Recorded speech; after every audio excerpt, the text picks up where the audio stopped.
Welcome back to AM Northwest.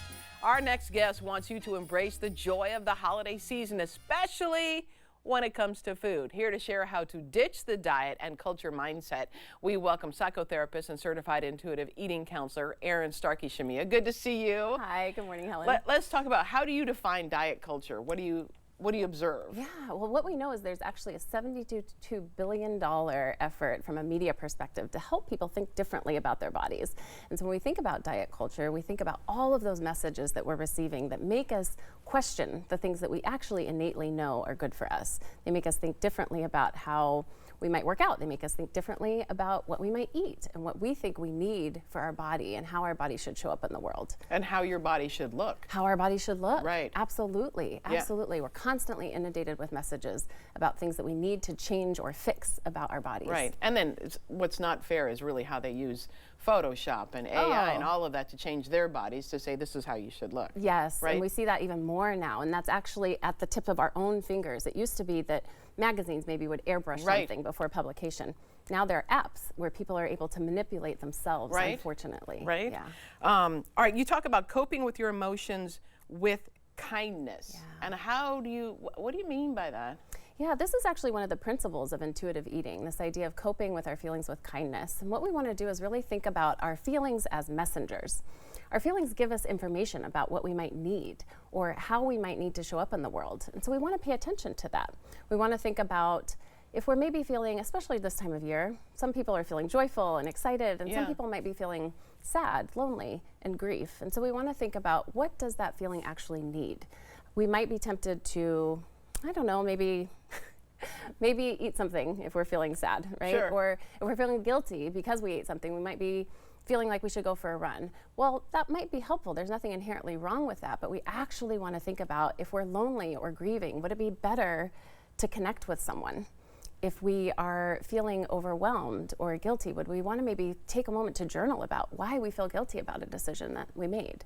So it's really about understanding the message that our emotions, our feelings are sending us, and thinking about what will best support that. What got you into this line of thinking? Yeah, I mean, it's an interesting story. The truth is, it's my own journey.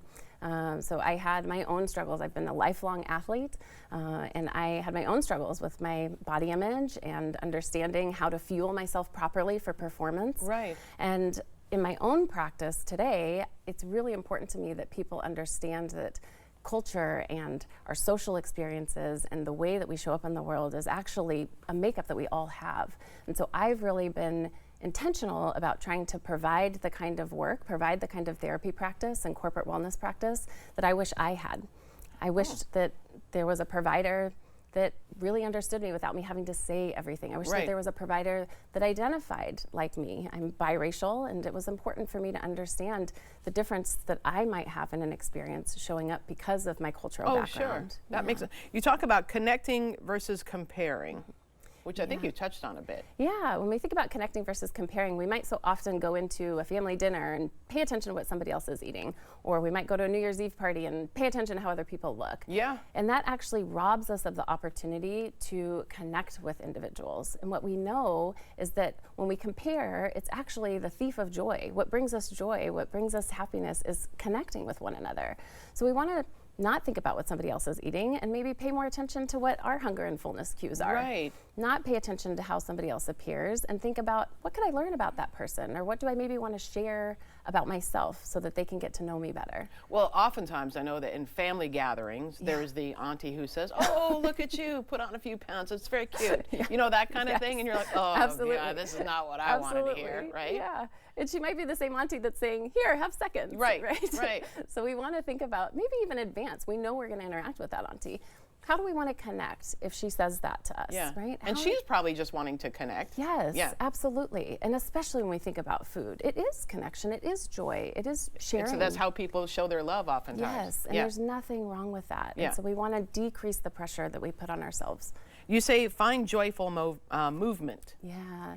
So I believe our bodies are actually meant to be in motion. Yeah. We are actually naturally meant to move. And so when we think about maybe fitness goals for the new year, maybe ditch the idea of weight loss or ditch the performance goal and think about what kind of movement brings me joy? Or if I move with somebody else, if I take up something new with a friend, would that bring me joy?